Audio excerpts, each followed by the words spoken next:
He was 18 years old when he inherited a world of dust and wind, but the truth he discovered there was worth more than any fortune. It was a story about a second chance, a hidden past, and the real meaning of home.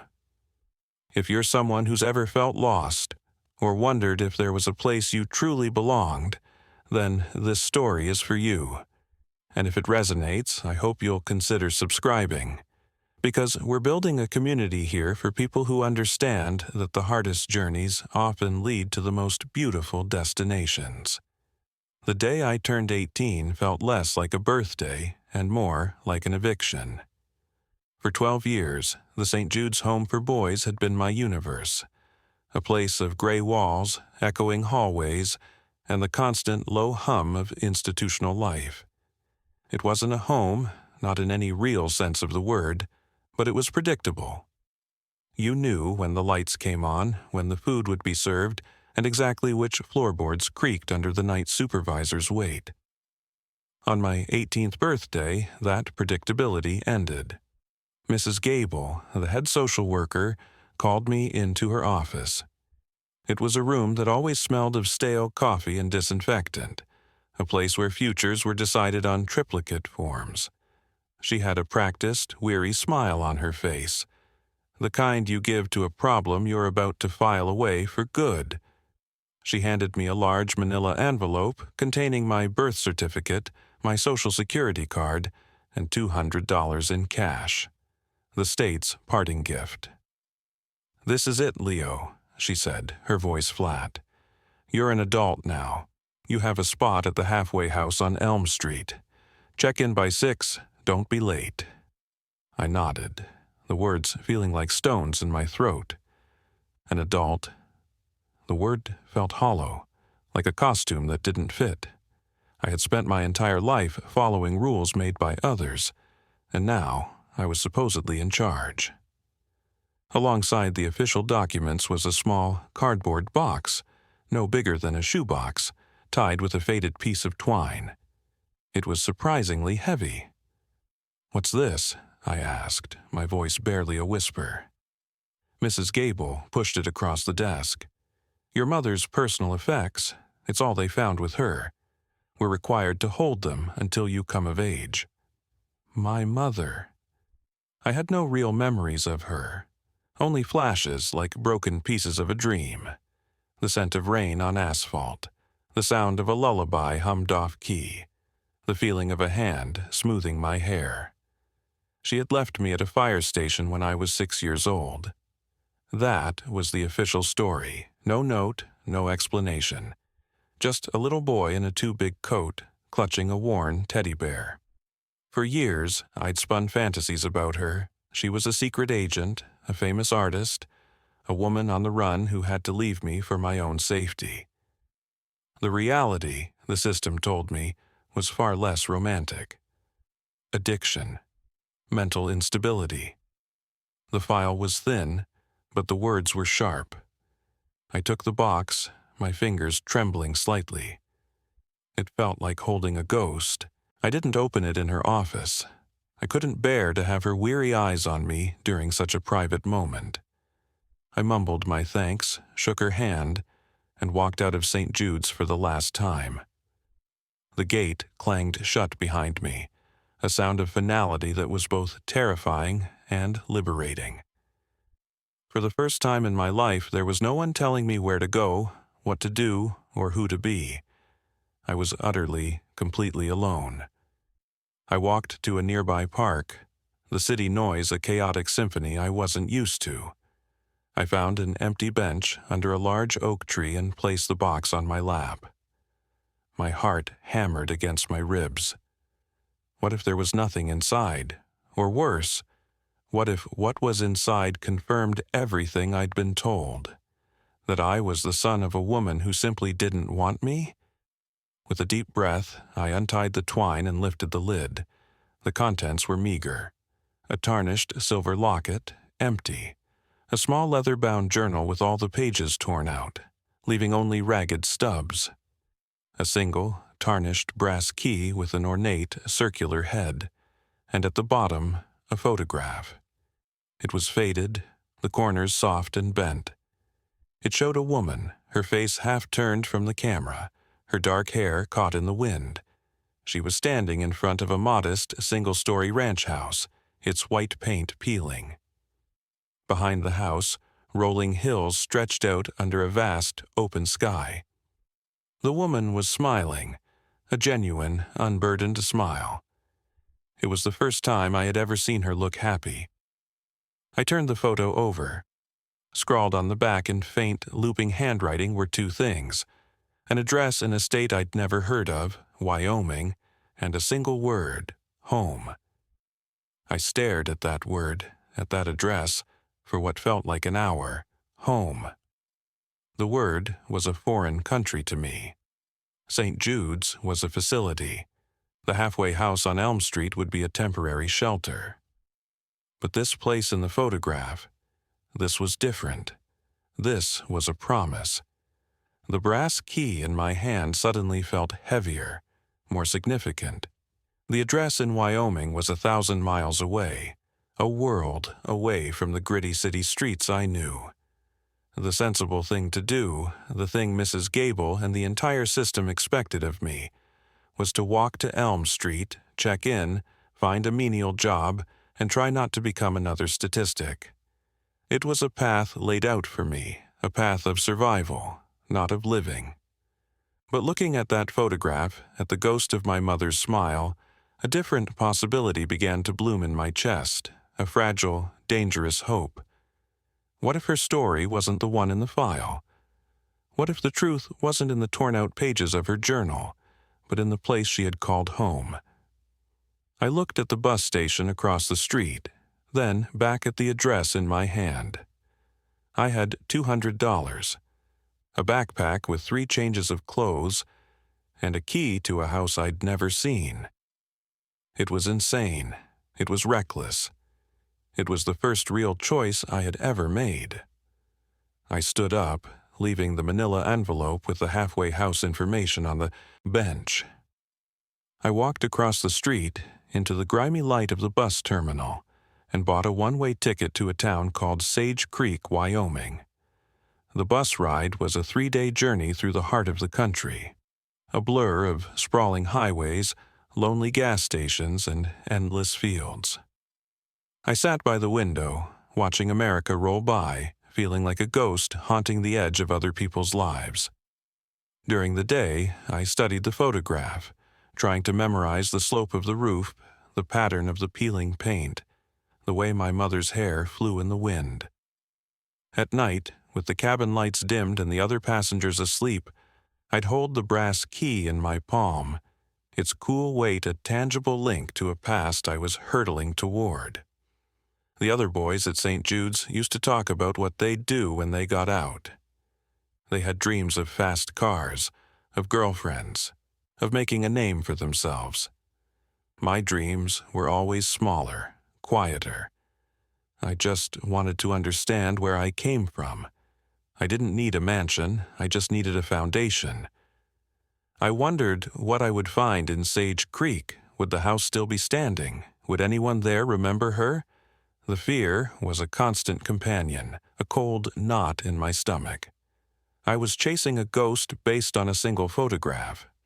The whole endeavor could end in a pile of rubble and a dead end, leaving me stranded and broke 1,000 miles from the only life I'd ever known. I ate cheap sandwiches from vending machines and rationed my money, counting the remaining bills every few hours. The $200 was dwindling fast. I was an 18-year-old with no skills, no connections, and no safety net. Every rational thought told me to turn back, to get on a bus heading in the opposite direction and salvage the sensible, bleak future that had been offered to me. But then I would look at the photo again. Her smile wasn't the smile of a broken woman. It was the smile of someone who had found a place of peace, a place worth fighting for. And the word she wrote, home, it wasn't just a label. It felt like a message, a final piece of guidance left for me to find. The further the bus traveled west, the more the landscape changed. The dense cities and lush greenery of the east gave way to vast, open plains. The sky seemed to get bigger, wider, an endless canvas of blue that dwarfed everything beneath it. It was intimidating, but it was also clean. It felt like the world was breathing out here, and for the first time, maybe I could too. I must have looked like a lost kid, because an older woman sitting across the aisle, with kind, crinkled eyes and a turquoise necklace, finally spoke to me on the last day. "Where you headed, honey?" she asked, her voice warm and raspy. "Sage Creek," I said, the name feeling strange on my tongue. She smiled. "Not much out there but sky and sagebrush. You visiting family?" The question caught me off guard. Family was a concept I only understood from books and movies. "Something like that," I managed to say. "I'm looking for a place my mother used to live." Her smile softened with a hint of sympathy. "Well, I hope you find what you're looking for." Her simple kindness was almost too much to bear. It was a small thing, a passing comment from a stranger, but it felt like the first piece of encouragement I'd received in my entire life. It was a tiny flicker of light in the vast darkness of the unknown. The bus finally pulled into Sage Creek just after dawn. It wasn't so much a town as a suggestion of one. A single main street with a handful of weathered, false-front buildings, a gas station with a flickering sign, a diner, and a feed store. The bus hissed to a stop, and the driver called out the name. I was the only one who got off. I stepped onto the cracked pavement and the bus pulled away, its red taillights disappearing down the empty highway, leaving me in a profound silence broken only by the whistling of the wind. The air was crisp and cold, smelling of dust and something wild, like pine and dry earth. I stood there for a long moment, my backpack feeling heavy on my shoulders, the key in my pocket a cold weight against my leg. This was it. There was no turning back now. I walked into the diner, the only place that looked open. A bell above the door jingled, and a few heads turned. A couple of old-timers in cowboy hats nursing coffee at the counter. A woman with a tired but friendly face stood behind the counter, wiping it with a rag. "Morning," she said. "Coffee?" I nodded, sliding onto a stool. "I'm looking for an address," I said, my voice hoarse. I pulled out the photograph and showed it to her. "It's an old place, out on Willow Creek Road, belongs to the Calloway family." She squinted at the photo. "Calloway, haven't heard that name in years. That ranch has been empty for a long time, ever since she left." Sarah, my mother's name. Hearing it spoken by a stranger sent a jolt through me. It made her real. "You knew her?" I asked, trying to keep my voice steady. The woman's expression turned cautious. "A little. She kept to herself mostly. It's about 10 miles out of town. You don't have a car?" I shook my head. She sighed, looking me over, taking in my worn-out jeans and the nervous energy radiating off me. "Look, Jed is making a delivery out that way in about an hour," she said, nodding toward one of the men at the counter. "He can give you a lift." An hour later, I was in the passenger seat of a rattling pickup truck, bouncing along a dirt road that seemed to stretch into eternity. Jed was a man of few words, which suited me fine. The landscape was stark and beautiful, the rolling hills covered in pale green sagebrush under a sky that felt impossibly vast. Finally, he slowed the truck and pointed. "That's it, Calloway Place." My breath caught in my throat. There it was, the house from the photograph. It was more weathered now, the paint almost completely gone, the porch sagging slightly to one side. Weeds choked the yard, and a fence had collapsed in several places. It looked abandoned, forgotten by time. But it was real. Jed pulled to a stop at the end of a long, overgrown driveway. "This is as far as I go. You sure you want to be out here? There's nothing for miles." I nodded, my eyes fixed on the house. "I'm sure." He shrugged, and I got out of the truck. "Good luck, kid," he said, before turning the truck around and driving off, leaving me alone in a cloud of dust. I stood at the edge of the property, the silence pressing in on me. The wind whispered through the tall, dry grass, a lonely, mournful sound. This wasn't just an abandoned house. It was my history, a puzzle I had to solve. Taking a deep breath, I started walking up the driveway. The porch steps groaned under my weight, but they held. I reached the front door, its blue paint faded to a chalky gray. My hand was shaking as I pulled the brass key from my pocket. It looked ancient, but as I slid it into the lock, it turned with a smooth, satisfying click. The sound echoed in the stillness. Pushing the door open, I was hit by a wave of stale, cold air. The inside was dark, the windows coated with a thick layer of grime. Dust motes danced in the thin shafts of light that pierced the gloom. Everything was covered in white sheets, ghostly shapes that hinted at the furniture beneath. It was a time capsule, a mausoleum. I stepped inside, my heart pounding a frantic rhythm against my ribs. I was standing in my mother's house. I was home. I spent the first hour just walking through the rooms, my footsteps echoing in the silence. The house was small. A living room, a kitchen, 2 bedrooms, and a bathroom. I pulled the sheets off the furniture, revealing simple, sturdy wooden pieces. A comfortable-looking armchair, a large dining table, a bed with a hand-carved headboard. It was all covered in a thick layer of dust, but it was intact. It felt as though someone had just covered everything up, expecting to come back. In the kitchen, I found cupboards stocked with canned goods, their labels faded and peeling.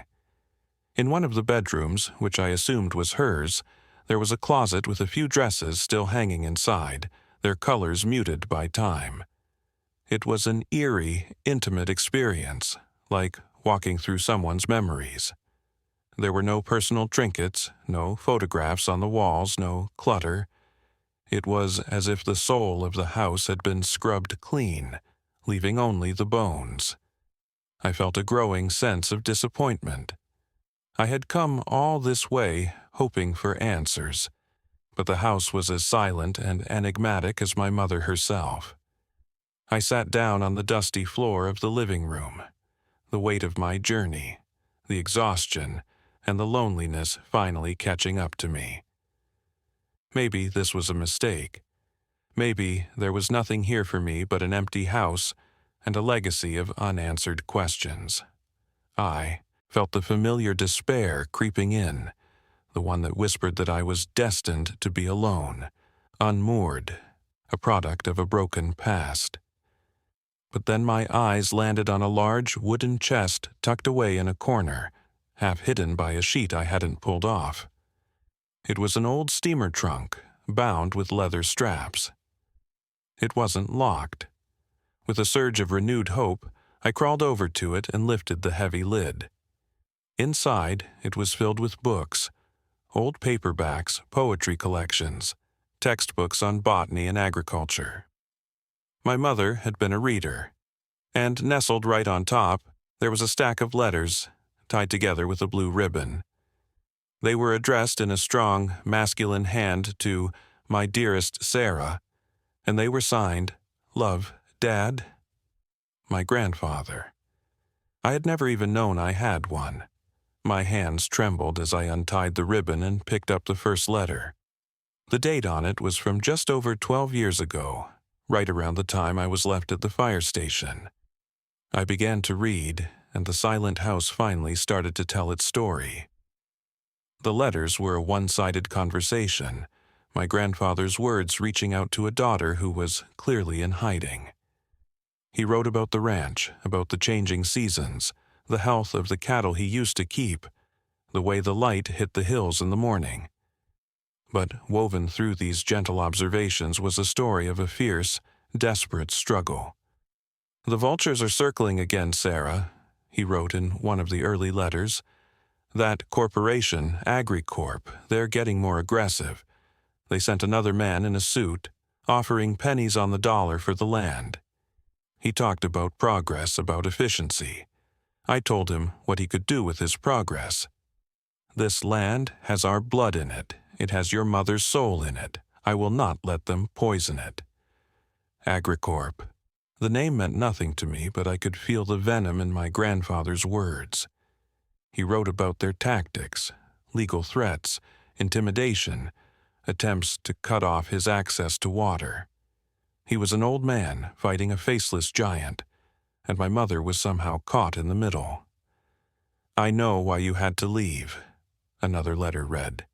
"I know you did it to protect the boy, to keep him out of their reach. It breaks my heart that you can't be here, that you can't raise him under this sky. But you did the right thing.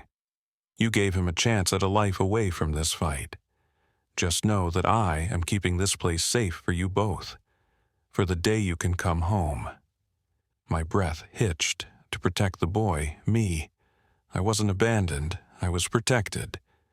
The narrative of my life, the one that had been written by social workers and psychologists, the story of an unwanted child, it was all wrong. My mother hadn't thrown me away. She had made an impossible choice to save me from a danger I couldn't even comprehend. I read on, my tears dripping onto the brittle pages, smudging the ink. My grandfather's health was failing. His letters grew shorter, his handwriting shakier. He wrote about selling off the last of the cattle to pay legal fees. He wrote about his loneliness, his fear that he wouldn't be able to hold on. The final letter was dated just a few months after the first. "They served me with final papers today, Sarah, foreclosure. It seems they found a way. I don't have much time left. I've done something, a last resort. I've put the ranch in a trust. It can't be touched until Leo turns 18.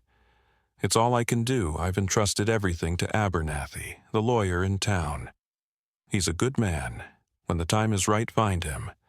This land is your birthright, Sarah. It's Leo's. Don't let them win. Don't ever let them win." And that was the last letter. He had died fighting for this place. For me. I sat there in the dusty silence of the living room. The letters spread around me, and I cried. I cried for the mother I never knew, for the grandfather I'd never met. I cried for the years of loneliness and confusion, for the little boy who believed he was worthless. And I cried for the sheer weight of their sacrifice. They had given up everything to give me this. This dusty, forgotten ranch was more than just land and a house. It was a fortress. It was a legacy. It was the last stand of a family I was only just beginning to understand. The story I'd been told about myself was a lie. A convenient, simple explanation for a complicated, painful truth.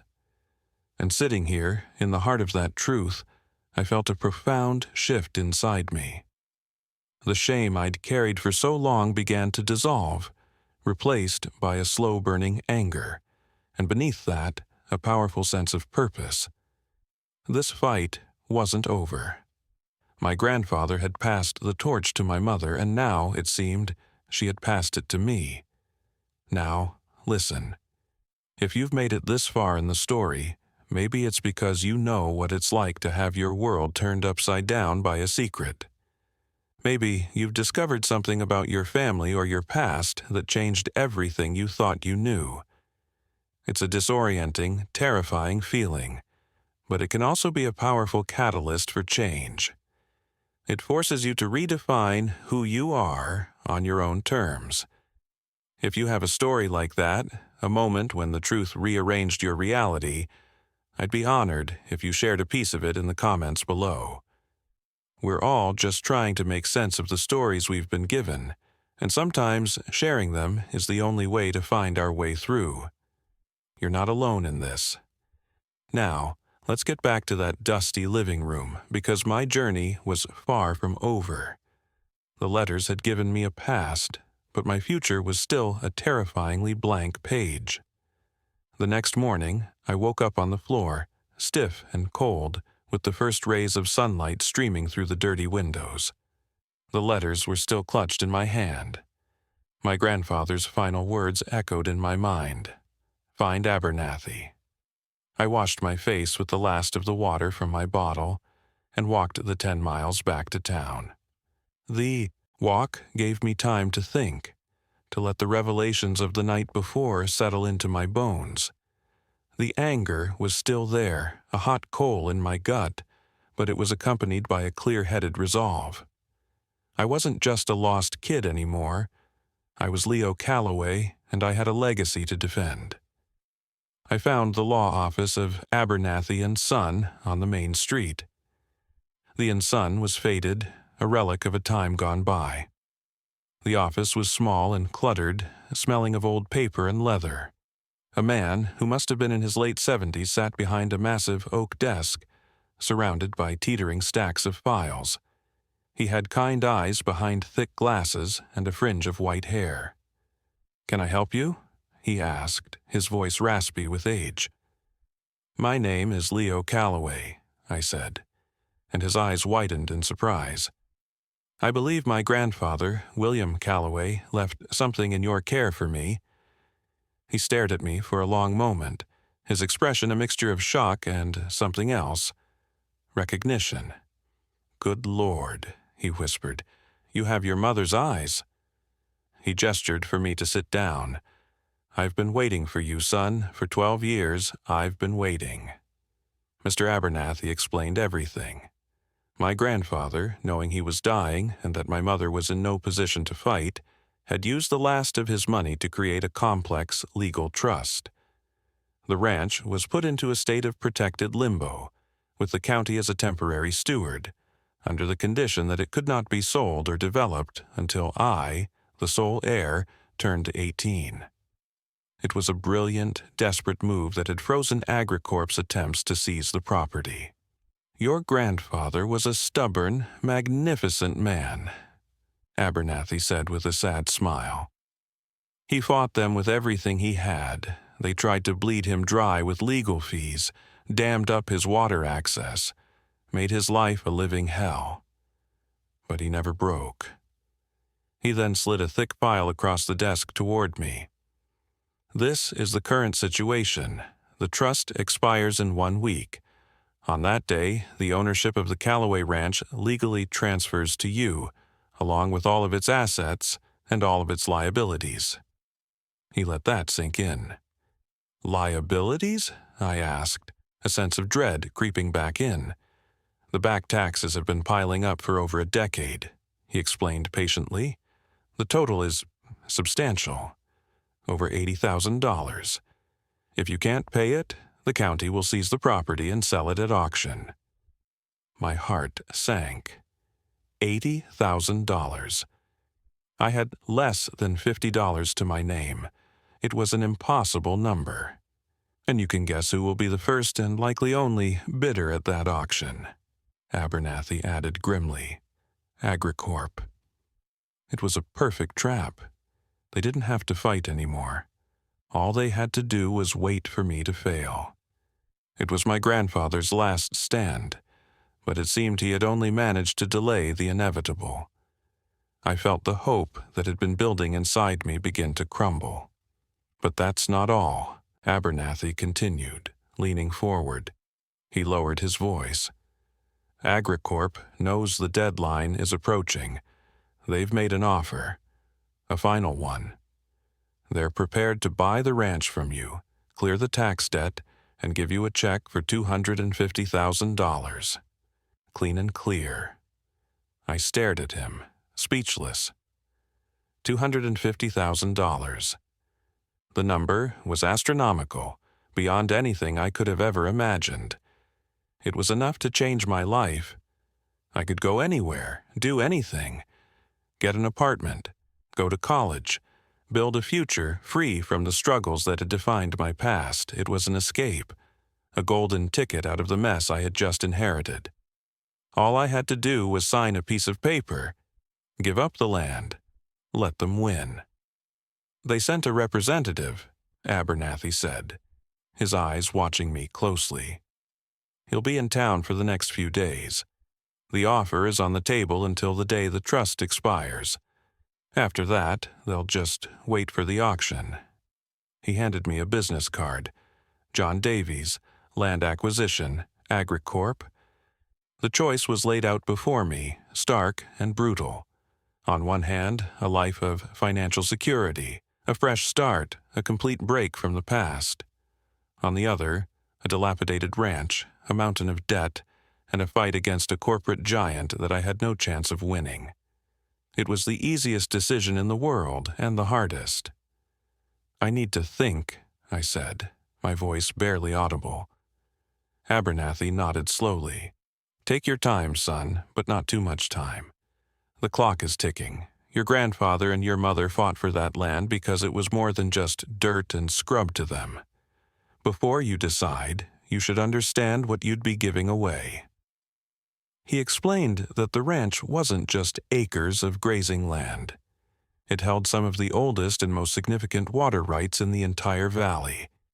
In a place as arid as Wyoming, water was more valuable than gold. That's what AgriCorp was really after. They wanted to control the water, and my family's ranch was the key. I left his office in a daze, the business card feeling like a burning coal in my hand. I walked back to the ranch, my mind a whirlwind of conflicting emotions. $250,000. The number played over and over in my head. I could finally be safe. I could finally have the kind of life where I didn't have to worry about where my next meal was coming from. No more group homes, no more halfway houses. Just freedom. But my grandfather's words from the letters echoed just as loudly. "This land has our blood in it. Don't let them win." When I got back to the house, it looked different. It was no longer just an abandoned building. It was a battlefield, a legacy. I spent the rest of the day truly exploring it, not just as a visitor, but as a potential steward. I walked the property line, a vast expanse of rolling hills under the immense sky. I found the old, dilapidated barn, the air inside thick with the smell of hay and rust. I found my grandfather's workshop, his tools still hanging neatly on the walls, covered in a fine layer of dust. This was a place where people had lived and worked and fought. It was a place of deep roots. That evening, as the sun began to set, casting long shadows across the valley, I felt an overwhelming urge to find one last piece of the puzzle. I had my grandfather's story from his letters, but I still didn't have my mother's. Why hadn't she come back? Why had she stayed away even after her father was gone? I went back into her bedroom, the small, simple room with the single bed and the empty closet. I ran my hands along the walls, tapped on the floorboards, searching for something, anything she might have left behind. And then I found it. Under the bed, one of the floorboards was slightly loose. Using a rusty screwdriver from the workshop, I pried it up. Beneath it was a small oilskin pouch. Inside was a letter. The handwriting was the same looping script from the back of the photograph. It was addressed to me. "My dearest Leo," it began. My heart stopped. I sat on the floor, the last light of day fading outside, and read the words my mother had written for me 12 years ago. "If you are reading this," she wrote, "it means our plan worked. It means you have come home. I am so sorry, my love, for the life you have had to live. I want you to know that not a day has gone by that I haven't thought of you, that my heart hasn't ached for you. Leaving you was the hardest thing I have ever done, but I need you to understand why." She went on to explain the pressure from AgriCorp, but she revealed a darker side to it. It wasn't just legal threats. They had started using intimidation. A fire in the barn that was ruled an accident. Fence lines cut. Strangers watching the house. She and my grandfather had been documenting their activities, gathering evidence to take to the state authorities. "They found out," she wrote. "One of their men cornered me in town. He made it clear what would happen if we went to the press or the police. He looked at a picture of you I had in my wallet. He said you were a beautiful boy, and that it would be a shame if something happened to you. That was when I knew I had to get you away. I couldn't fight them and protect you at the same time. The plan was desperate. She would leave me somewhere safe, somewhere I would be taken into the system and become anonymous, untraceable. She would disappear, drawing their attention away from the ranch and from me. She hoped they would believe she had given up, that the fight was over. My father was dying," she continued, her words blurring through my tears.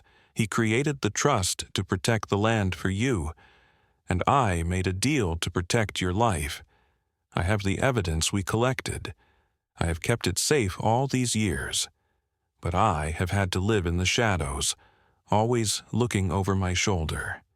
I couldn't come back, because as long as they believe I am a threat, you would be in danger." The letter was stained with what I knew were her own tears. "This ranch, Leo, is more than just land. It's our story. It's a place where you come from, a place that is yours by right of blood and sacrifice. They will offer you money. They will offer you an easy way out. It will be tempting, I know. But whatever you choose, know this. I love you. I have always loved you. And I am so proud of the man I know you will become. Your loving mother, Sarah." I sat there in the darkness, the letter shaking in my hands. All the remaining pieces fell into place. The empty locket, the torn-out journal. She had erased herself to protect me. She was still out there somewhere, living a life in exile, holding on to the evidence that could expose AgriCorp, waiting for a day that might never come. The $250,000 suddenly felt like blood money. It wasn't an escape, it was a bribe.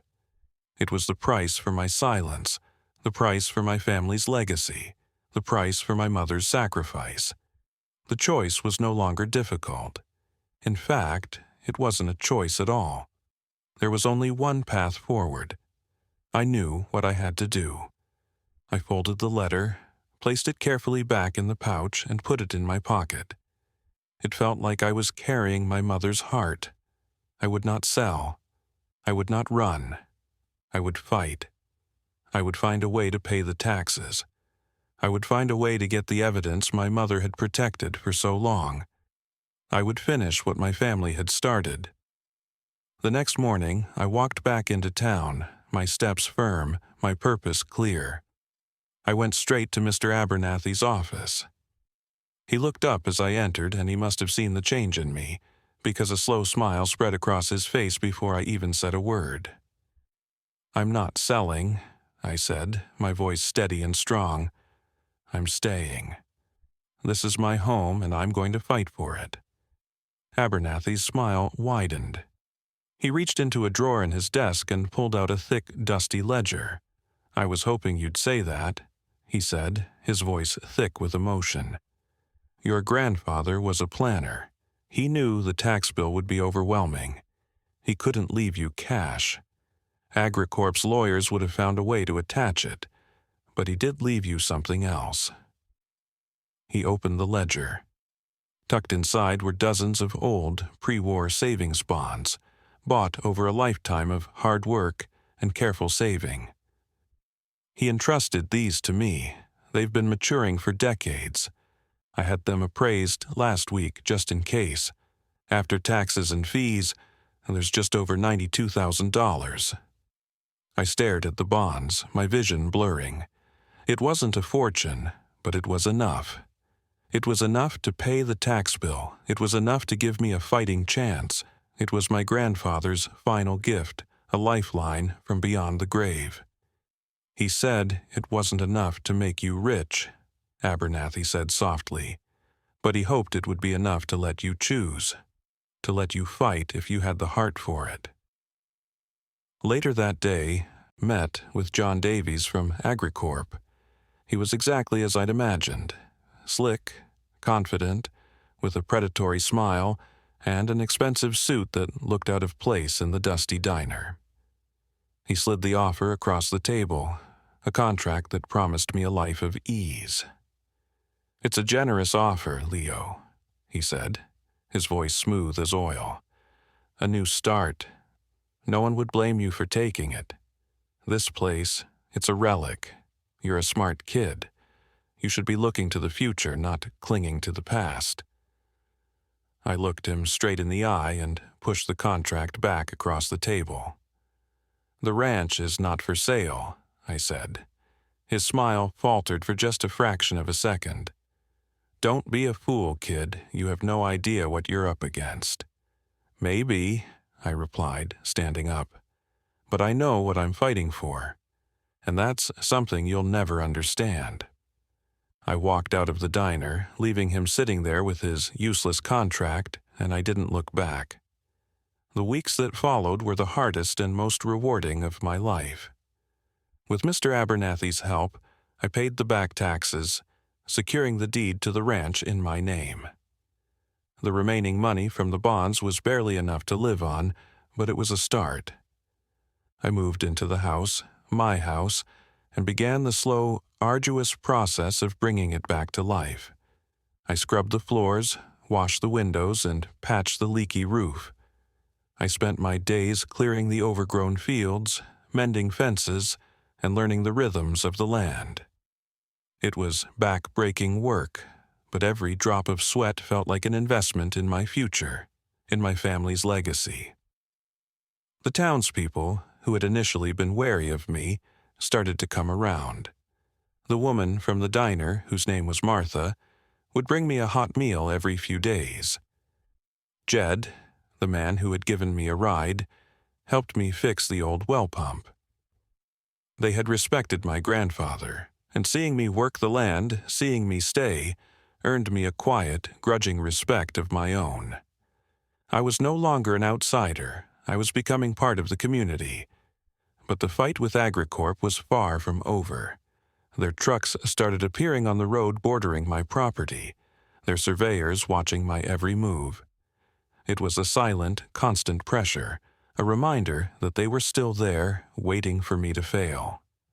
My most important task was finding my mother. With Abernathy's help, I hired a private investigator, a retired sheriff from a neighboring county. We had so little to go on, just her name and the knowledge that she was living in hiding. We sent out feelers, followed cold trails, and for months we found nothing. There were days when the loneliness and the sheer scale of the challenge threatened to overwhelm me. On those nights, I would take out her letter and read it again, her words a balm for my weary soul. I was not just fighting for a piece of land, I was fighting to reunite my family. I was fighting for the chance to tell her that her sacrifice had not been in vain. The story doesn't end with a dramatic courtroom victory or the sudden collapse of a corporate giant. Life is rarely that simple. The resolution was quieter, more personal, and in its own way, more profound. After nearly a year of searching, the investigator finally found her. She was living in a small town in Oregon, working as a librarian under an assumed name. I'll never forget the phone call. When I told her who I was, there was a long, heart-stopping silence on the other end of the line, followed by a choked sob. A week later, she came home. I stood on the porch of the ranch, the same porch where she had been photographed all those years ago, and watched as a taxi drove up the long driveway. The woman who stepped out was older, her face lined with worry and time, but her eyes were the same. We met in the middle of the driveway, and for a long time we just held each other, two broken pieces of a family finally made whole. The years of pain and separation melted away in that embrace. With her return, and the evidence she had so carefully preserved, everything changed. We reopened the case against AgriCorp. It was a long and messy legal battle, but with her testimony and the proof of their intimidation tactics, we finally won. Not a massive settlement, but a court order that protected our water rights and forced the corporation to back off for good. The war was over. Today, the Callaway Ranch is thriving. We're not rich, not by any stretch of the imagination, but we have something far more valuable. We have our home, we have our history, we have each other. My mother and I work the land together. We've started a small organic farm, selling produce to the local community. The house is no longer silent. It's filled with laughter and the smell of home-cooked meals. The scars of our past are still there. They always will be. But they are a part of our story, a testament to our resilience. I learned that inheritance isn't about what you're given. It's about what you choose to do with it. My mother and grandfather didn't leave me money or an easy life. They left me a choice. They left me a purpose. They taught me that home isn't just a place you live, it's a place you fight for, a place you build, a place that defines who you are. The faded photograph that led me here was more than just a clue. It was an invitation to discover my own strength, to reclaim my own story, and to build a future from the ashes of the past. And so, my journey comes to a close, but maybe yours is just beginning. What this story taught me more than anything is that you can't choose where you come from, but you can always choose where you're going. The past may shape you, but it does not have to define you. There is always a chance for a new beginning, a second act, a path toward a place you can truly call home. If any part of my story resonated with you, if you've ever felt like you were fighting for your own small piece of the world, I want you to know that this channel is a place for you. We're a community of people who have been through the fire and come out stronger on the other side. Please subscribe and become a part of our story. And I want to ask you to do one more thing. In the comments below, tell me, what does the word home mean to you? Is it a place, a person, a feeling? I will read every single one of your answers because every story matters. Your story matters. Thank you for listening.